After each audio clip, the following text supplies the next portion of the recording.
Ready. Play.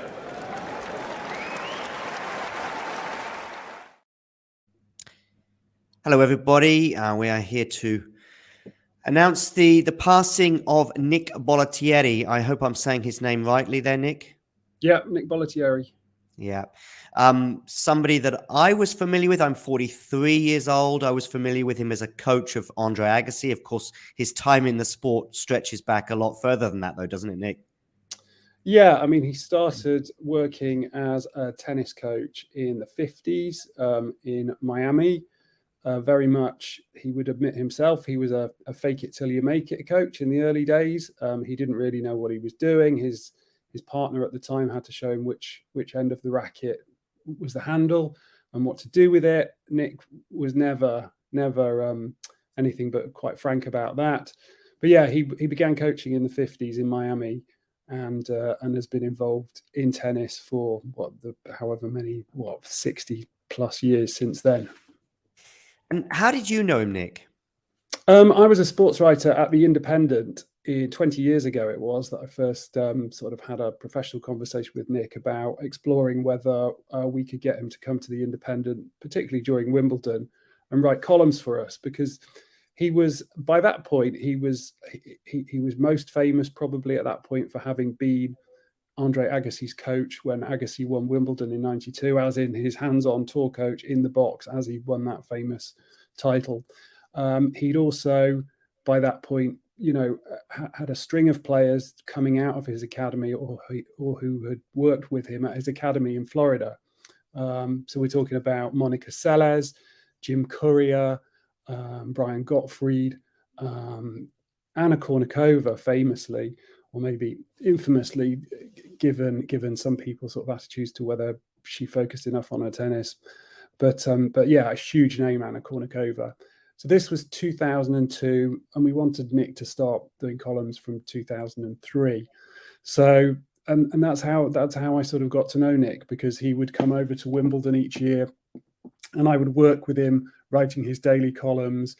And I did that every year until I left The Independent in 2010. Although I've stayed in touch with Nick and his family. We spent a lot of time together at Wimbledon those years. We got him to do stuff for us at other times. I went to stay with him and his family in Florida. He was often over here doing stuff. So yeah, that's how I met him, working with him on his columns. Tell me about Nick, the person, particularly the one that you knew, having worked with him on the columns. He was just a complete force of nature. I mean, he would have been 71 probably when I first spoke to him. So he was in his 70s and very much, a pensioner, but just the most dynamic person who was on the court every day from at the latest 6 a.m. If he got to the court later than 6, he would consider himself tardy. He was on the court every day in Bradenton, Florida at his academy, teaching classes and individual students. He was just totally nonstop. He was born and raised in New York in the 30s of Italian immigrant parents. He inhabited my head for 17 days every summer in terms of catching his voice, because the way that a column works, when I was sort of ghosting his column, or rather helping him with his column, what would happen is I would turn up at Wimbledon generally pretty early, 9 o'clock in the morning, before play started at 11, and Nick would already be there sitting at the desks with his sheets of pads of yellow paper in which he might already have scribbled 10 pages of notes, and then he'd be straight into, "Hey Nick, we got to talk about this in tomorrow's paper. We got to put this in the paper. I want to tell you about Andre Agassi and a thing that happened here." And, it was just constant the whole time. He was just nonstop about tennis, about life. He was exhausting to be around at times. Very funny. So many stories the whole time, so many tennis. Walking with him around the Wimbledon grounds, he would get stopped constantly by tennis players. He was accredited for the tournament because he was working for us, but he would go into post-match press conferences, for example, just to say hello to the players that he knew. So, which I think probably annoyed some other journalists on occasions, because Nick would sit in a press conference, say for Serena Williams, and put his hand up to ask a question. And when he was picked, he would just say something like, "Serena, I just watched your match. You are one of the greatest tennis players ever." And he wasn't there to ask a question, but he was, and then Serena would get off the down from the podium and come over and give Nick a big hug. He was just a larger than life character who everybody in tennis knew. Most people admired. A few found extremely annoying. I mean, I don't know how much time we've got to go into it, but he did fall out with a lot of people for various reasons, but generally and pretty much always he reconciled himself to those people. So, he famously coached and then broke up with Agassi. They had an estranged relationship for years, but, they were reconciled. And I know, from talking to friends and family that Andre Agassi has spoken to Nick, even in the last couple of weeks, in his dying weeks, and that sort of moved Nick to tears. So, he famously coached Becker when Becker was had been on the downslide, and he helped him back up the rankings. I know him and Boris fell out, but they were also reconciled. I know that various people have been critical of Nick and his brashness and his outspokenness at times. Johnny Mack maybe at times has said that Nick can be a bit OTT, but at the same time, Johnny Mack has sent, I think, at least one of his kids to Bollettieri's academy. So, yeah, just a larger than life character who's worked with 10 world number ones, at least 10, the Williams sisters, Monica Seles, Agassi, Becker, Marcela Rios, Sharapova, obviously, Kornikova.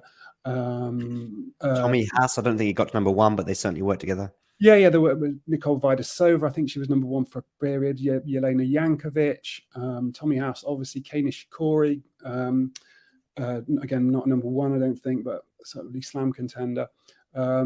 Just the amount of champions that he coached and worked with at different times sort of showed how influential he was in the lives of some of the most famous and successful tennis players of the last 5-6 decades.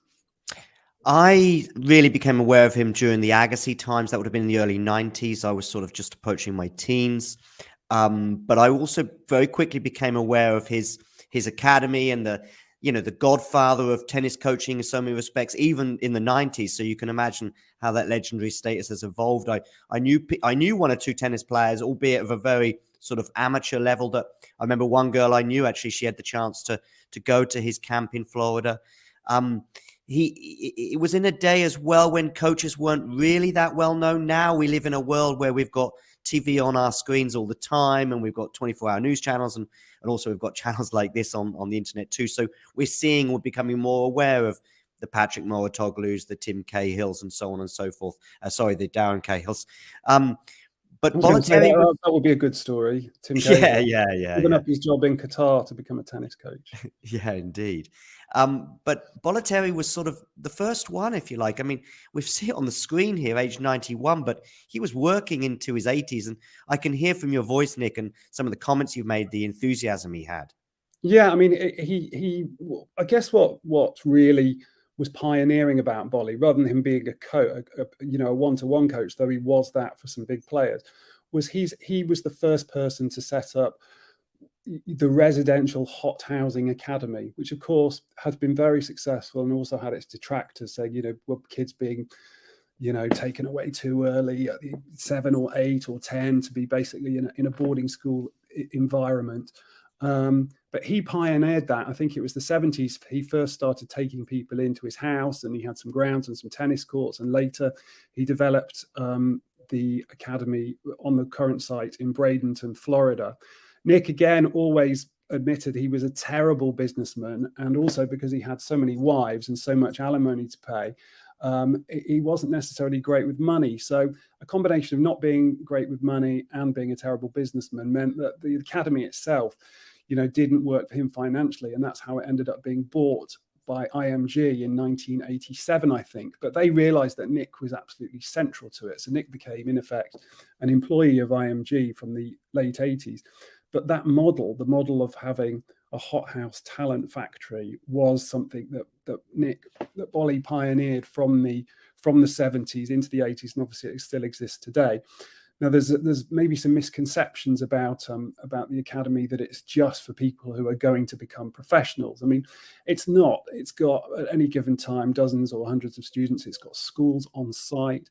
It's got amazing facilities. It's now within the same campus. It's where the US soccer men's team have their winter training camp. There's a David Ledbetter Golf Academy also on campus. I think NBA players maybe go and use the gym facilities there. It's got an amazing conditioning center, and this has developed over time. But like I said, it was Nick's vision that made that happen in the first place. So that's really where he got into it. And then Agassi was somebody who went to the academy. You know, Andre Agassi famously, his dad had a tennis ball on a piece of string over his pram from when he, you know, literally when he was a baby, and then he was in that academy environment. Obviously, Monica Seles went there, Kornikova, Sharapova, all these others who went there as kids and developed. So that really was the big pioneering aspect of Nick's career. And then once it became, you know, obvious that this was working, the academy became a mix of people who maybe wanted to be hothoused to be good enough to get scholarships at American universities, and that's still the majority of people who are there and customers at any one time, people who are sort of looking to get scholarships to do expensive degrees. But it still is turning out a sizable amount of players who go on to become high-ranking professional players. And then on the other side of it, you've got Nick, who as an elite one-to-one coach has also worked with you know, everyone from Agassi to the Williams sisters when they were kids, to Boris and others, and to see Nick in action on the courts. You know, I've spent weeks there at different points and been on the courts with him from 6 a.m. and watching how he holds people in the palm of his hand, whether this is a billionaire industrialist who's paid a few $1,000s to have a half-an-hour session with him, or a bunch of 12-year-old kids. It's amazing. And I asked him once, you know, I said, Nick, what do you think it is about you and your personality that mean that you can hold these people in thrall? And he just looked at me. He said, Nick, I've no freaking idea. And he couldn't really, I don't think he appreciated his own charisma.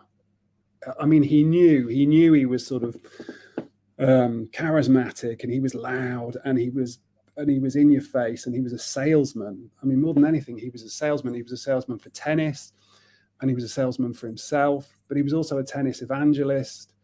You know, he wanted people to play tennis. He did lots of charity work. But yeah, his contribution therefore is manifold. It worked on the level of pioneering this academy style, and then working with individual people and players, and working in communities, and just spreading the word of tennis. He just loved, you know, I think he loved his life, and he did love the attention, and he loved winning. And I think, you know, when he talked about his players, particularly Andre Agassi, there was such obvious affection, like a father-son relationship between them. And like players who maybe weren't multiple Grand Slam winning champions, that he had really close relationships. Tommy Haas would be one. All sorts of other players who, you know, were lifelong friends of Nick. And even if he wasn't their coach and whatever, you would get players always returning there to Bradenton, maybe to do winter training, because it felt like home to them, and they knew that Nick would have their back. Yeah, and you mentioned Tommy Haas. He's one of the people that's really responded already. I mean, North America, where I believe Tommy resides these days, is sort of just waking up to this news, if you like. I know Denis Shapovalov, you know, a youngster on the tour of today, even he's responded. He's aware of obviously Bollettieri's influence and importance in the sport. We've and also Chris already Evert seen. As well. I think we've had Chris Evert on Twitter just in the last few hours. Yeah. Saying, you know, not only is he a great coach, but a warm and kind guy. And that's the thing. I mean, I know, like I said, Nick has had his knockers, and he's fallen out with people. And there's, you know, people have been critical of the whole hothouse environment, which is all absolutely fair criticism, and we could all debate that. And Nick was always happy to debate the pros and cons. But, you know, knowing him and knowing the amount of people he's worked with, you know, he just had people's backs. He was fiercely loyal to pretty much everyone he worked with. And though I worked with him closely on columns for 8 years and have known him for 20 years, you know, he really didn't have a bad word to say about anyone, and he was fiercely loyal to the people that he had worked with. Yeah, I've just got this tweet here from Chris Everett. I mean, one final thing before we lose you, Nick Harris, that is. I mean, what do you think his legacy will be, you know, in years to come? Well, his legacy is already established in terms of the idea that you can, you know, the academy principle, which wasn't common in sport, let alone tennis, before he pioneered it. I mean, there is that, his love of tennis, his enthusiasm for the game, and the legacies of all the other people in tennis who he helped to develop and bring through, not just as tennis players, but as people. He very much had this ethos that, you know, if you come to Bradenton, then you're going to have to do your schoolwork as well, because you're not. He would tell people, you're probably not going to be a professional tennis player. Even if he thought they were, he would drill it into them that they had to do their schoolwork and do their chores, and, you know, dress properly and be polite and all that kind of stuff. He talked about, you know, maybe this was his military background. He was a paratrooper. You know, he was a philosophy graduate and a paratrooper. Maybe there was something about that, the military background, that made him, you know, instilled in him those ethics, as well as his family sort of work ethic. But yeah, I mean, I think his legacy will be the academy system, but also the lives and the tennis careers of all those he helped to influence. Nick Harris, thanks for your time and your words, some of which were written together with Nick Bollettieri, of course, for those columns. Thank you. Thank you. Nick Bollettieri, who passed away, legendary and pioneering tennis coach who has recently passed away. Thank you very much.